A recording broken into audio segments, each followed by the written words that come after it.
أعوذ بالله من الشيطان الرجيم بسم الله الرحمن الرحيم والذين يصدقون بيوم الدين، اور وہ جو یوم حساب کی تصدیق کرتے ہیں۔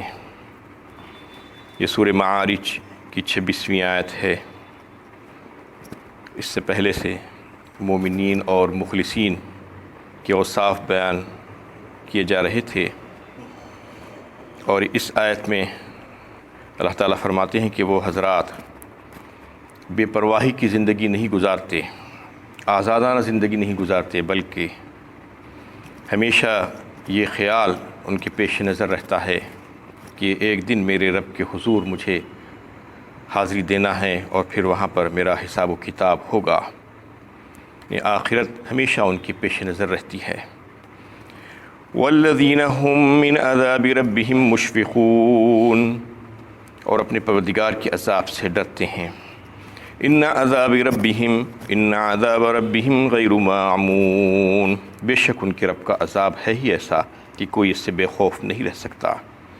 یہ کفار اور مجرمین کی طرح جرم کر کے، گناہ کر کے، ظلم و ستم کر کے نڈر بن کر نہیں رہتے، بلکہ ہمیشہ ہر حال میں حتی الامکان کوشش کرتے رہتے ہیں کہ اللہ تعالیٰ کے احکامات کی پیروی کریں اور اچھے اعمال کرنے کی کوشش کرتے ہیں۔ اس کے باوجود بھی ڈرتے رہتے ہیں کہ اس وجہ سے کہ کہیں ایسا نہ ہو کہ ہمارے نیک عمل ہمارے قصور ہمارے نیک اعمال سے زیادہ نہ ہو جائیں، اور اس وجہ سے ہم رب کریم کی پکڑ میں نہ آ جائیں۔ یہ سوچ کر ڈرتے رہتے ہیں۔ فَأَمَّا مَنْ آتَى وَاتَّقَى وَصَدَّقَ بِالْحُسْنَى فرمایا ایک مقام پر سورہ واللیل میں اللہ تعالیٰ نے 30ویں پارے میں۔ یعنی یہ حضرات جو ہوتے ہیں ان کی صفت تو یہ ہوتی ہے کہ وہ دیتے ہیں اور دینے کے بعد بھی ڈرتے ہیں، اور پھر تصدیق کرتے ہیں سچی بات کی، جنت کی، کلمے کی، یعنی دینے کے بعد بھی ڈرتے ہیں، اللہ کی راہ میں خرچ کرتے ہیں اور اچھے عمل کرتے ہیں، اس کے باوجود ڈرتے رہتے ہیں۔ یہ صفت ہوتی ہے ان کی، اور یہی ایسا ہی ہونا چاہیے، کیونکہ اللہ کا عذاب اللہ تعالیٰ فرما رہے ہیں کہ ایسا نہیں ہے کہ اس سے بے خوف ہو کر زندگی گزاری جائے۔ والذین هم لفروجہم حافظون، اور وہ جو اپنی شرمگاہوں کی حفاظت کرتے ہیں، یعنی ان کی اور ایک بڑی صفت یہ ہوتی ہے کہ وہ اپنی شرمگاہوں کی حفاظت کرتے ہیں۔ اس کا مطلب یہ ہے کہ سارے بے حیائی کے کاموں سے وہ اپنے آپ کو روک کے رکھتے ہیں، عریانیت سے، اور جو بھی کام یعنی بے حیائی میں شامل ہیں ان سب سے اپنے آپ کو روکتے ہیں۔ وَلَا تَقْرَبُوا الْفَوَاحِشَ مَا ظَهَرَ مِنْهَا وَمَا بَطَنَ کہا سورہ انعام 8ویں پارے میں اللہ تعالیٰ نے۔ یعنی فحش اور بے حیائی کے کام جو ہے وہ چاہے ظاہر ہو یا چاہے ظاہر نہ ہو، ان تمام کاموں سے ایک مومن بندے کو رکنا چاہیے۔ ظاہری طور پر تو عام طور پر انسان رکتا ہے لوگوں کے ڈر سے کہ یہ بے حیائی کا کام ہے، لوگ دیکھ کر کیا کہیں گے۔ اس کے علاوہ باطنی کام بھی کچھ ہوتے ہیں، فحش اور بے حیائی کے برے خیالات دل میں لانا، کسی کے تعلق سے کچھ ایسی باتیں سوچتے رہنا، یعنی الگ سے بیٹھ کر خلوت میں کچھ ایسے کام کرنا، ایسی باتیں کرنا، یہ سب کے سب یعنی باطنی بے حیائی ہے۔ باطنی بے حیائی اور ظاہری بے حیائی، دونوں بے حیائیوں سے رکنے کے لیے اللہ تعالیٰ نے فرمایا ہے اس میں۔ اور اللہ کے نبی صلی اللہ علیہ وسلم کی ایک حدیث ہے، آپ صلی اللہ علیہ وسلم نے فرمایا کہ تم اگر مجھے 2 باتوں کی ضمانت دے دو تو میں تمہیں جنت کی ضمانت دیتا ہوں۔ 2 باتیں کیا ہے؟ ایک زبان کی حفاظت، یعنی زبان سے جب بھی بولو تو صحیح اور سچی بات بولو اور درست بات کہو، اور شرمگاہوں کی حفاظت کرو۔ یہ 2 چیزوں کی اگر تم مجھے ضمانت دیتے ہو تو میں تمہیں جنت کی ضمانت دیتا ہوں۔ اللہ کے نبی صلی اللہ علیہ وسلم کا یہ فرمان ہے۔ تو اس میں جو ہے یہی بات واضح کر دی گئی کہ تم جو ہے اپنی شرمگاہوں کی حفاظت کرو، اور یہ مومن بندے ایسا ہی کرتے ہیں۔ الا علی ازواجہم او ما ملکت ایمانہم فانہم غیر ملومین، سوائے اپنی بیویوں اور اپنی مملوکہ باندیوں کے، پس ان پر کسی قسم کی ملامت نہیں ہے۔ یعنی اللہ تعالیٰ نے انسان کی جنسی خواہشات کی تکمیل کے لیے 2 ذرائع اللہ تعالیٰ نے جائز ذرائع رکھ دیے ہیں، ایک بیوی اور ایک ملک یمین، باندی جسے کہا جاتا ہے۔ باندی کا سسٹم اور رواج تو آج ختم ہو چکا ہے، کیونکہ وہ اسلامی جنگیں اور جہاد آج نہیں ہو رہی ہیں، لیکن قانون ابھی باقی ہے۔ بعد میں کبھی بھی مستقبل میں اگر ایسے حالات پیش آئیں گے تو پھر سے باندی اور غلام کا رواج شروع ہو سکتا ہے، کیونکہ جب کبھی بھی راہ اللہ میں اعلاء کلمت اللہ کی بلندی کے لیے جب جنگیں لڑی جائیں گی اور امیر کی نگرانی میں جنگ لڑی جائے گی تو پھر وہ جہاد ہوگی، اور جہاد سے متعلق جو بھی قوانین ہیں وہ سارے قوانین پر عمل کیا جا سکتا ہے۔ لیکن چونکہ آج وہ سارے یعنی باتیں ختم ہو چکی ہیں، ایسی جہادیں اعلاء کلمت اللہ کی بلندی کے لیے نہیں ہو رہی ہیں آج، اور امیر کی نگرانی میں نہیں ہو رہی ہیں۔ جو جب چاہے جہاں چاہے لڑ رہا ہے اس کو اسلامی جہاد نہیں کہا جا سکتا۔ فَمَنِ ابْتَغَى وَرَاءَ ذَلِكَ فَأُولَئِكَ هُمُ الْعَادُونَ، پھر جو کوئی ان کے سوا اوروں کے خواستگار ہوں تو ایسے ہی لوگ حدود الہی سے تجاوز کرنے والے ہیں۔ یعنی حلال و حرام کے جو حدود اللہ تعالیٰ اور رسول نے مقرر فرمائے ہیں ان کے اندر رہنا ہی بندگی اور اطاعت ہے، اور بندے کی ایک سعادت ہے۔ ان حدود کو پھان جانا ہی عدوان ہے اور بغاوت ہے اور سرکشی ہے۔ والذین هم لأماناتهم وعہدهم راعون، اور وہ جو اپنی امانتوں اور عہد و پیمان کا لحاظ رکھتے ہیں۔ یعنی اس میں اللہ تعالیٰ اور کچھ باتوں کا تذکرہ فرمائے ہیں۔ وہ حضرات کا معاملہ یہ ہے کہ امانتوں کا لحاظ کرتے ہیں۔ امانتوں سے مطلب ایک تو وہ جو اللہ تعالیٰ نے بندے کو امانت دی ہے، یعنی اسلام اور دین اور دنیا کے متعلق بہت سی چیزیں اس کو ایک امانت کے طور پر دی ہے، اس کا لحاظ کرنا۔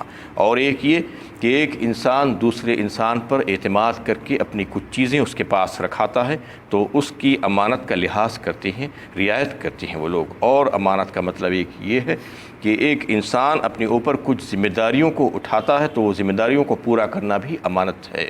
اس طریقے سے اللہ تعالیٰ نے اس کے اوپر کوئی حقوق واجب کیے ہیں تو وہ حقوق کو ادا کرنا بھی امانت ہے۔ یہ ساری چیزیں امانت میں داخل ہیں۔ وَعَہْدِهِمْ رَاعُونَ کہا، اور عہد یہ کہ ایک بندہ اللہ سے عہد کرتا ہے کہ میں ایمان لا کر آپ کی عبادت کروں گا، اور کلمہ پڑھ کر جو عہد کرتا ہے وہ عہد کو پورا کرنا، اور ایک انسان کا دوسرے انسان کے ساتھ عہد و معاہدے جو ہوتے ہیں اس کو بھی پورا کرنا، یہ تمام چیزیں اس میں داخل ہے۔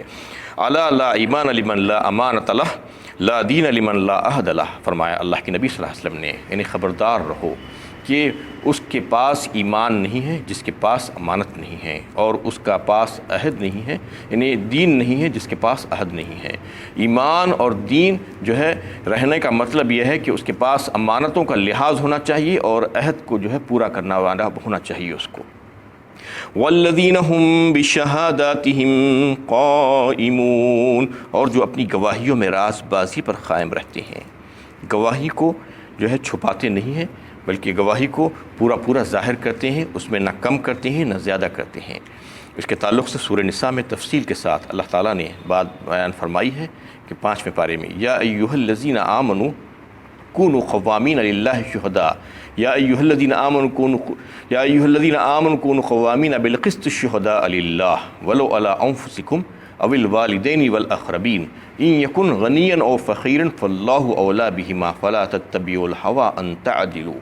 اس میں ایمان والوں سے خطاب کر کے اللہ تعالیٰ فرما رہے ہیں کہ تم عدل و انصاف پر مضبوطی سے قائم ہو جاؤ اور اپنے رب کی پسند کے لیے، اس کی مرضی کو پورا کرنے کے لیے سچی گواہیاں دینے والے بن جاؤ۔ یا ایھا الذین آمنوا کونوا قوامین بالقسط شہداء للہ۔ اس کے بعد کیا فرماتے ہیں؟ ولو علی انفسکم، اگرچہ کہ اگر وہ تمہارے خلاف ہی کیوں نہ پڑ جاتی ہو، یا تمہارے والدین کے خلاف ہی پڑ جاتی ہو، یا تمہارے عزیز ترین رشتہ داروں کے خلاف پڑ جاتی ہو۔ ایسا ہوتا ہے، عام طور پر انسان یہ کرتا ہے کہ گواہی تو دیتا ہے، کسی دوسرے کے خلاف اگر گواہی دینا ہے تو سچی گواہی دے دیتا ہے، لیکن جب کبھی اپنا معاملہ آ جاتا ہے، اپنی ذات کو اس سے نقصان پہنچنے کا اندیشہ ہو جاتا ہے تو پھر گواہی جھوٹی ہو جاتی ہے۔ اپنے قریب ترین رشتہ داروں کے تعلق سے اگر کبھی معاملہ آ جاتا ہے، جب گواہی کی نوبت آتی ہے اپنے والدین یا اپنے عزیزوں، تو اس وقت جھوٹی گواہی دینے لگ جاتا ہے۔ تو اللہ تعالیٰ فرما رہے ہیں کہ ایسا کبھی بھی نہیں کرنا، بلکہ انصاف سے کام لینا تم، اور اللہ سے ڈرنا۔ ان یکن غنیا او فقیرا فاللہ اولی بہما، کبھی ایسا ہوتا ہے کہ یہ غریب ہے کہہ کر اس کو بچانے کی خاطر جھوٹی گواہی دے دیتا ہے، کبھی یہ سوچتا ہے کہ بہت مالدار آدمی ہے، بڑا آدمی ہے، اس لیے اس سے ڈر کر جھوٹی گواہی دے دیتا ہے۔ اللہ تعالیٰ فرما رہے ہیں ان تمام لوگوں سے رشتہ اور ان کے بارے میں جاننا ہم زیادہ جانتے ہیں تمہارے مقابلے میں، لہٰذا تم عدل و انصاف سے کام لو اور سچی گواہی دینے والے بن کر کھڑے ہو جاؤ اللہ کے لیے۔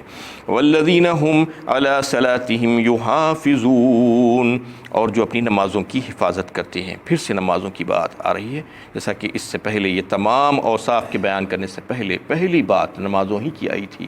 صلاتہم دائمون کہہ کر انہیں نمازوں پر مداومت کرتے ہیں، اس کا مطلب یہ ہے کہ خشوع و خضوع سے ادا کرتے ہیں نماز، اور پوری توجہ کے ساتھ یکسوئی کے ساتھ ادا کرتے ہیں۔ یہاں پر حفاظت کرتے ہیں فرمایا اللہ تعالیٰ نے۔ حفاظت کا مطلب کیا ہے؟ حفاظت کا مطلب نمازوں کی یہ ہے کہ اس کو پورے آداب و شرائط کے ساتھ ادا کرنا، مکروہات سے بچتے ہوئے ادا کرنا، اس کو اپنے اوقات میں ادا کرنا، اور یہ سمجھ کر ادا کرنا کہ یہ اللہ کا حکم ہے، 5 وقت اللہ تعالیٰ نے مجھے حکم دیا ہے، میں نماز کو ادا کر رہا ہوں۔ اور مردوں کے لیے پابندی سے جماعت کے ساتھ نماز ادا کرنا، یہ سب کے سب نمازوں کی حفاظت میں آتا ہے۔ اس کے لیے کئی ایک مقامات پر اللہ تعالیٰ نے جو ہے بات بتائی ہے، سورہ ماعون میں بھی جو ہے بات آئی ہے، فویل للمصلین الذین هم عن صلاتهم ساہون فرمایا، یعنی مصلیوں کی خرابی ہے، ویل کہا، اس میں خرابی ہے، ہلاکت ہے کہا، نمازیوں کی خرابی کے تعلق سے پڑھایا کہ ان کی خرابی ہے، ان کی ہلاکت ہے۔ ویل ایک گھاٹی کا نام ہے جو جہنم میں ایک گھاٹی ہے، اس کو بھی ویل کہتے ہیں۔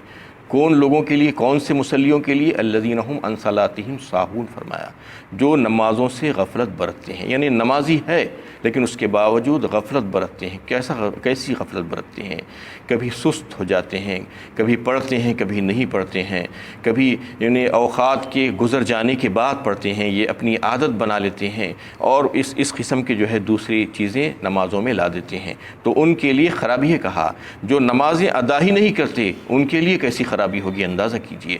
جو نمازیں ادا کر رہے ہیں اس کے باوجود بھی اگر صحیح اور درست طریقے سے ادا نہیں کر رہے ہیں، پوری یکسوئی اور توجہ کے ساتھ ادا نہیں کر رہے ہیں، اس کے پورے آداب و شرائط کا لحاظ کیے بغیر ادا کر رہے ہیں، پابندی کے ساتھ ادا نہیں کر رہے ہیں، تو اللہ تعالیٰ یہ فرما رہے ہیں کہ ان کے لیے خرابی ہے، ہلاکت ہے، ان کے لیے فرما رہے ہیں۔ جو بالکل ادا نہیں کر رہے ہیں تو ان کا تو معاملہ ہی کچھ اور ہے۔ تو ان تمام باتیں بتا کر اللہ تعالیٰ یہ بتانا چاہ رہے ہیں کہ یہ نمازی حضرات ہیں، جو نماز پڑھنے والے جو بندے ہیں ان کے یہ اوصاف ہوتے ہیں، اور پھر وہ نمازوں کی بھی پوری پابندی کرتے ہیں۔ اولئک فی جنات مکرمون، یہی وہ لوگ ہیں جو عزت کے ساتھ جنت کے باغوں میں رہیں گے۔ فما للذین کفروا قبلک مہطعین عن الیمین وعن الشمال عزین، ان کافروں کو کیا ہو گیا ہے کہ وہ آپ کی طرف دوڑے چلے آ رہے ہیں، دائیں سے اور بائیں سے، گروہ در گروہ۔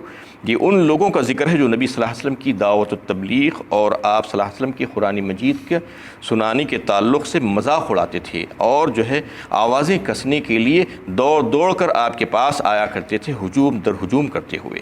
ایطمع کل امرئ منہم ان یدخل جنت نعیم، کیا ان میں سے ہر کوئی یہ توقع رکھتا ہے کہ وہ نعمتوں بھری جنت میں داخل کر دیا جائے گا؟ کلا انا خلقناہم مما یعلمون، ہرگز نہیں۔ جو لوگ حق بات تک سننا گوارا نہیں کرتے، وہ ہم نے انہیں جس چیز سے پیدا کیا ہے وہ اس سے بخوبی واقف ہیں۔ اللہ تعالیٰ فرما رہے ہیں اتنی سرکشیوں کے باوجود کیا یہ لوگ سمجھ رہے ہیں کہ ہم ان کو جنت میں داخل فرما دیں گے؟ کیا جنت ہم ایسے لوگوں کے لیے بنائے ہیں؟ نہیں، ہرگز نہیں، ایسا نہیں ہو سکتا۔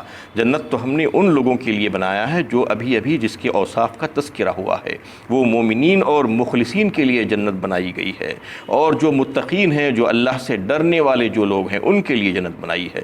ایسے لوگوں کے لیے نہیں جو بات کو سننا تک گوارا نہیں کرتے، عمل کرنا تو درکنار۔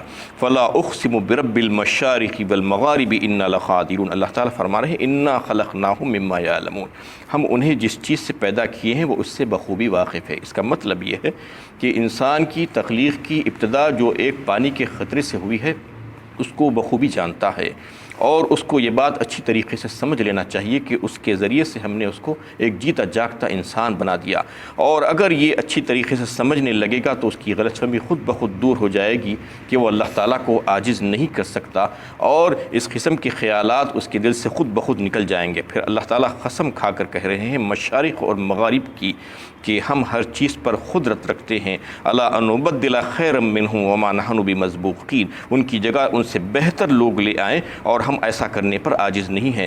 ساری دنیا کی جو ہے زمین پر ہم قدرت رکھتے ہیں اور ہم انہیں ہلاک کر کے ان کی جگہ دوسروں کو لا سکتے ہیں جو ان سے بہتر ہے، وہ جو ہے ہم کو عاجز نہیں کر سکتے، یہ بات ان کو سمجھ لینا چاہیے۔ فَذَرْهُمْ يَخُوضُوا وَيَلْعَبُوا حَتَّى يُلَاقُوا يَوْمَهُمُ الَّذِي يُوعَدُونَ، تو اے پیغمبر صلی اللہ علیہ وسلم انہیں اپنے باطل اور بیہودہ کھیل کود میں پڑا رہنے دیجیے تاکہ وہ اس دن کو پہنچ جائیں جس کا ان سے وعدہ کیا گیا ہے۔ یعنی وہ جو ہے آپ کی بات نہیں مان رہے ہیں، انکار کر رہے ہیں، سرکشی پر اڑے ہوئے ہیں، تو ان کو ان کے بیہودہ مشغلوں میں رہنے دیجیے، کھیلنے اور تماشے میں رہنے دیجیے۔ ایک دن آئے گا جب اس وقت وہ اس دن میں پہنچ جائیں گے، یعنی قیامت جب برپا ہوگی جو ان سے وعدہ کیا گیا ہے۔ یوم یخرجون من الاجداث سراعا کانہم الی نصب یوفضون۔ اس دن یہ اپنی خبروں سے نکل کر پکارنے والے کی طرف اس طرح دوڑے جا رہے ہوں گے گویا کہ وہ اپنے بتوں کے استانوں کی طرف دوڑے جا رہے ہوں۔ یہ زمانے جاہلیت میں جو لوگ بڑے ہی باعظمت سمجھے جاتے تھے اس دن اپنے آپ کو بڑے ہی پارسا ظاہر کرنے کی کوشش کریں گے، مگر ہوگا یہ کہ شرم کے مارے ان کی حالت کچھ اور ہی ہوگی۔ خاشیۃ ابصارہم ترہقہم ذلہ ذالک اليوم الذی کانوا یوعدون۔ یہ سورہ معارج کی سب سے آخری آیت ہے۔ یہ بروز حشر ان کی نگاہیں جھکی ہوئی ہوں گی اور ذلت ان پر چھا رہی ہوگی۔ یہی وہ دن ہے جس کا ان سے وعدہ کیا جاتا رہا ہے۔